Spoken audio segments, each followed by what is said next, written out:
अभी पूछा था कि खाना के बनाने बा। ठीक है जाई। लक्ष्मी खेत से आवे निका जी। अरे पहले ही बताओ कि जौन खाना भाभी लेके खेत में गई रही वो खाना बनौले के बाद तो हम खाना लेके बने ले जी। देखा लक्ष्मी झूठ मत बोला, सच सच बता दे कि खाना के बनौले बा। हम सच कहते नहीं जी, खाना हम लेके बने ले। लक्ष्मी आखिरी बार पूछ रहा बानी कि सच सच बता दे कि खाना के बनौले बा। हम कहते नहीं जी, तू खाना हम लेके बने ले। लागत है तू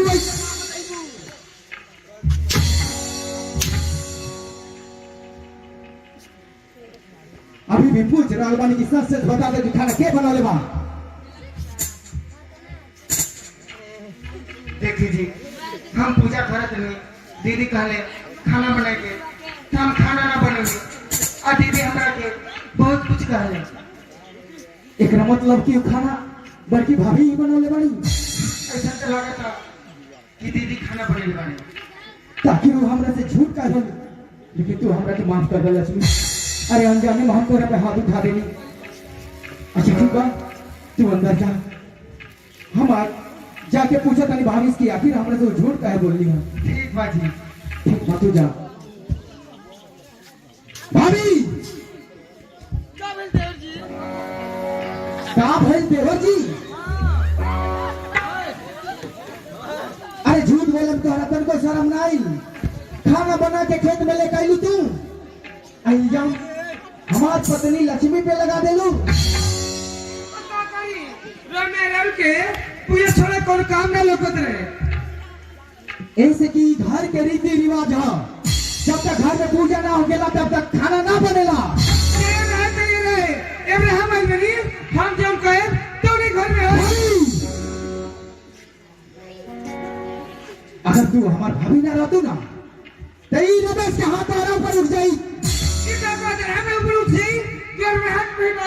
अबे तेरे भैया लगे फोन कहते नहीं तकलीफ में जाके भैया से खाता।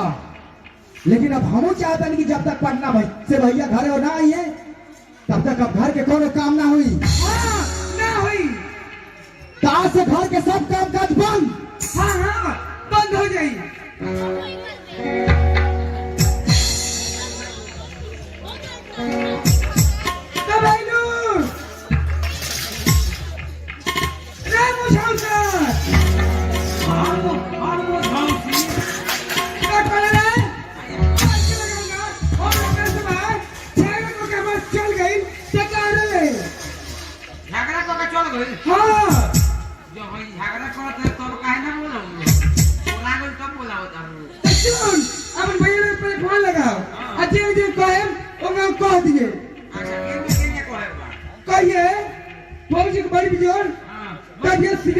खराब बात मोबाइल चलाओ चलाओ जल्दी।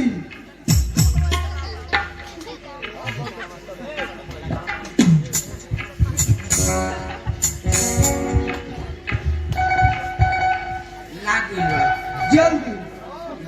हेलो हेलो भैया, भौजी का तबीयत खराब हो गई बा। का करी घरे हो? हाँ सोन नंबर आओ। अरे भौजी हाँ हो आओ तो नहीं आओ तो नहीं। तो सुना बोले तू बैठ जा, अब बोलिए मत, हम उन्हें बैठ जाते नहीं को हटा के।